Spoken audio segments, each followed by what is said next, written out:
సత్సంగ్ యొక్క పరిచయం. రచన బందా సుబ్రహ్మణ్యం. అందరికీ నమస్కారం. నమస్కారం తాతగారు. మీరేంటి ఇక్కడ ఏదో బోర్డు కట్టబోతున్నారు? ఏమిటది? ఏం చేయబోతున్నారు? సహాయం ఏమన్నా కావాలా అంటూ ఒక అమ్మాయి వచ్చింది. ఎవరమ్మా నీవు? ఈ రోజుల్లో కూడా సహాయం చేస్తానని అడుగుతున్నావు? నేను ఈ ఊరి అమ్మాయినే తాత. నా పేరు మానస. సెలవులకి వచ్చాను. బిఎస్సి మానవత్వం 2వ సంవత్సరం పూర్తి అయ్యింది. అది సంగతి. అందుకే సహాయం చేస్తానంటున్నావు. చదువు బాగానే అబ్బినట్లున్నది. నేను నీలాగే కొన్నాళ్ళు ఈ ఊర్లో ఉందామని వచ్చాను. ఇక్కడున్న అక్కలకి, అమ్మలకి, అన్నలకి, నాన్నలకి, ఈ గుడికి వచ్చే భక్తులకి ప్రతిరోజు 1 గంట సమయం సత్సంగంలో ఉండగల శిక్షణనిచ్చే ప్రయత్నం చేద్దామని వచ్చానురా కన్నా. సత్సంగం అంటే ఏమిటి తాత? తెల్లవారక ముందు పక్షులు మన ఇంటి చుట్టూ తిరుగుతూ ప్రకృతికి శుభోదయం పలుకుతున్నట్లు కిలకిలా రావాలతో ఆనందపరుస్తుంటాయి. పూలు పరిమళిస్తుంటాయి. చల్లటి గాలి ఆహ్లాదపరుస్తుంది. గమనించావా? అదేవిధంగా మనము ఉదయాన్నే లేచి ప్రశాంత స్థితిలో కూర్చొని ఎవరికి తోచిన పద్ధతిలో వారు దివ్యత్వంపై ధ్యాస ఉంచి చేసే క్రియ ఏదైనా ఆనందానుభూతిని కలిగించేదైతే అదే సత్సంగం అనుకో. దాన్ని నేను ఈ విధంగా అనుకోవచ్చా తాత? కొందరు భక్తితో పాడుకుంటూ పనిచేస్తూ ఉంటారు. కొందరు జపం చేస్తూ ధ్యానిస్తూ ఉంటారు. కొందరు ధ్యానం చేస్తూ అంతరంగ ఆనందానుభూతిని పొందుతారు. ఇవన్నీ సత్సంగాలే కదా? అవును, పద్ధతులు ఏవైనా ఆనందానుభూతినిచ్చే క్రియలన్నీ సత్సంగలే చిన్న. అయితే నాదొక ప్రశ్న. ఈ ఆనందానుభూతే కదా, దానివల్ల ప్రయోజనం ఏమిటి తాత? ఉండు, ముందు ఈ బోర్డు కట్టని, తర్వాత మాట్లాడుకుందాం. అవును, నేను ఇటు పట్టుకుంటా, అటు మీరు కట్టండి. వచ్చిన వాళ్ళు కూర్చోవటానికి చాపలు కావాలి కదా, మీకు కుర్చీ కావాలి కదా. నేను వెళ్ళి అవన్నీ తీసుకొస్తా తాత అని వెళ్ళబోయింది. ఆగు వెళుదువుగానిలే.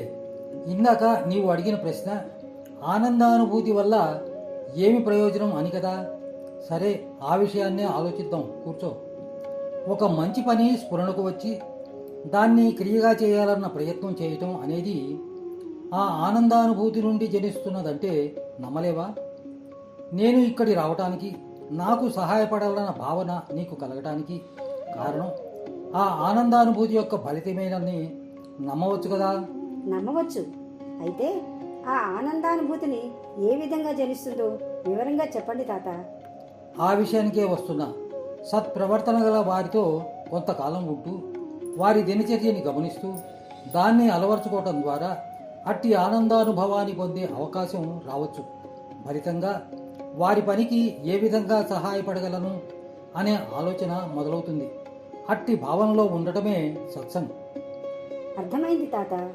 మనలో ఉన్న మంచి భావం ఇతరుల్లోని మంచి భావాన్ని జాగృతపరుస్తుందన్న ఫలితంగా వారు ఆ మంచి పనికి సహకరించారవుతారు. అదేనన్నమాట. శభాష్, చాలా బాగా అర్థం చేసుకోగలిగావు. అయితే తాత, నాకు చిన్న సూచన. అదేమంటే, మా ఊరి వాళ్ళను మార్చటం మీరు అనుకున్నంత సులభం కాదు. మీ శ్రమ మీరు ఆశించినంత ఫలితాన్ని ఇవ్వలేదేమో.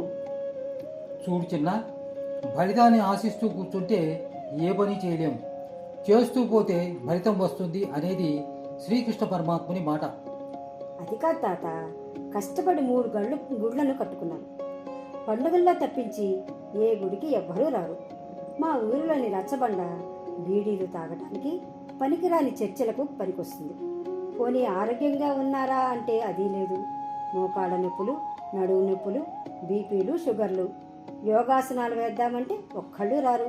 బద్ధకం, మానసిక అశాంతి, అసహనం, భార్యాభర్తల కొట్లాటలు. వీటి నుండి ఉపశమనాన్ని పొందటానికి రాత్రిని మత్తులో స్వాగతిస్తారు.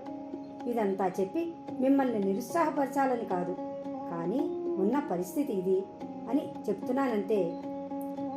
బాధపడకమ్మా. మీ ఊరేమిటి, ఏ ఊరైనా ఇదే పరిస్థితి. నిజానికి ఒక మనిషిని మన ప్రయత్నంగా మార్చలేమని తెలుసుకో. ఒక మనిషి కష్టాన్ని కానీ బాధను కానీ మరో మనిషి తీసివేయలేడు. ఎవరి సుఖం వారిది, ఎవరి కష్టం వారిది. అందువల్ల మానవునిగా నేను వీరందరినీ మార్చగలను అనుకోవటం భ్రమ.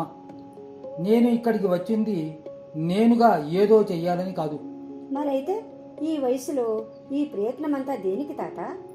స్వభావాన్ని బట్టి, సంస్కారం జాగృతమయ్యేదాన్ని బట్టి జీవిత లక్ష్యం గోచరమవుతుంది. ఏదో చెయ్యాలన్న భావన ఇంత వయస్సు వచ్చేదాకా నాకు కలగనిది, ఇంత చిన్న వయసులో ఇంతమంది ఉండగా సహాయపడాలన్న భావన నీకు కలిగింది.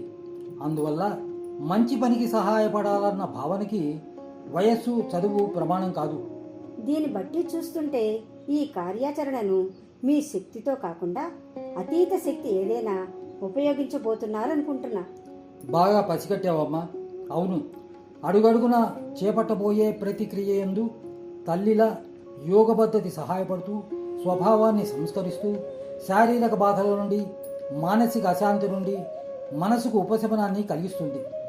ఎప్పుడైతే స్వభావం సంస్కరించబడుతుందో అప్పటి నుండి ఇంద్రియాలకు బానిసగా ఉన్న మనస్సు స్వేచ్ఛను పొందుతుంది. ఫలితంగా సుఖ సౌఖ్యాల వెంపర్లాట్లో జనించే అక్రమ సంపాదన భావం పోయి సకారాత్మక భావాలైన తృప్తి, శాంతి, సహనం అలవడి ఆనంద జీవితం లభిస్తుంది. బాగుంది, చాలా బాగుంది.